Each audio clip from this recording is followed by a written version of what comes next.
Welcome. In front of me is a DOOGEE T30 Pro, and today I'll go over unboxing along with a quick look at the specs and the device itself. So let's just get straight into it. There we go.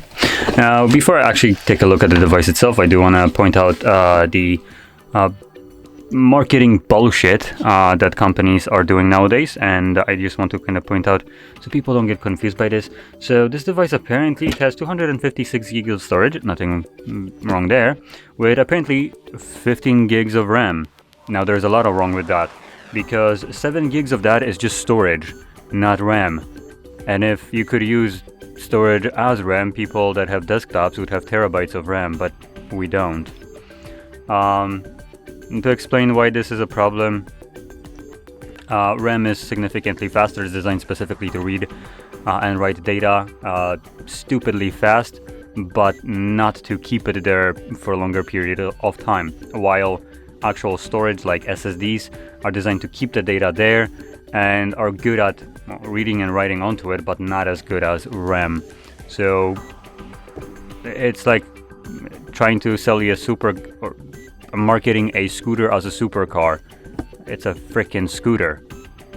Just because you added, I don't know, jetpack onto it, it won't make it go, it won't basically classify as a supercar. And same thing goes for RAM right here. It's idiotic.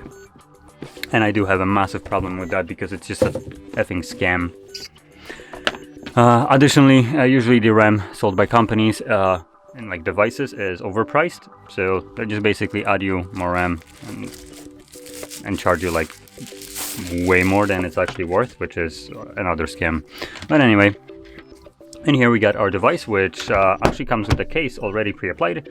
We have a cable that is a Type A to Type C to Type C, and there we go, and a Type C charger. And that charger is a 33-watt charger, which is better than what Samsung includes with their devices.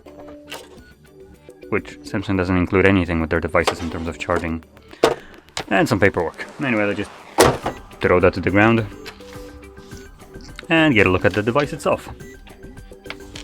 Move that to the side. Let's bring my plant into view. There we go. Where is the power button? There we go.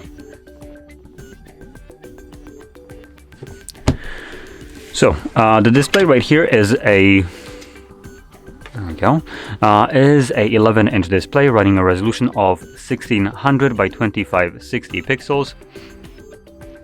It is an LCD IPS with no higher refresh rate or anything like that. It boasts about an 80% screen to body ratio and 274 pixels per inch, and that's about everything we get to know about this display. It's underwhelming to say the least. Now we do have protective film on here, and I'm not sure, like, it has a little bit of a tint to it. So if I turn off the screen, you can kind of see it's a bit milky. Now on the camera, and like might look a bit milky. I think it actually is more bluish. So this way, when I turn on the display, it looks like way too blue. Anyway, I'm just gonna keep it on there anyway. Now flipping it over to the back. We have our, what looks to be a dual camera setup, though I highly doubt it. So the main sensor is a 20 megapixel camera, and then there is our 2 megapixel, not even specified what that is. So yeah, the second camera, the small one, is just a garbage camera. And at the front, the selfie one, right here, is an 8 megapixel. Now, with the back cameras, you can record videos at 1440p 30 frames and also 1080p 30, while the selfie allows you to do the 1080p 30. Okay, now, moving on into the internals of this device, it comes with a 8580 mAh battery, so that's actually pretty decent, especially that we actually have a relatively good charger for this. It has, at least in my case, what was it, 7 gigs of RAM, something like that. Was it? No, not this one. 8 gigs of RAM. So this one comes with 8 gigs of RAM, 256 storage, is being powered by a Helio G99 processor, and that's about all the worth mentioning information. Last thing to mention is that it's running Android 13 right now. I believe the newest one is 14, but to be honest, this device was released in May of 2023, so it's not necessarily like brand new re-released device, so possibly it actually might have updated to Android 14. And yeah, that's about it. Now let's see if I can find one last info, which is, there we go, the price tag. And if the price tag is correct, it's severely overpriced, to be honest. At 330 euros, if that is correct. Yeah, it seems a bit on a steeper price. The only benefit right here that I can give you for this device is that it does have a higher resolution compared to some other devices that would typically have like 1080p. This is 1600.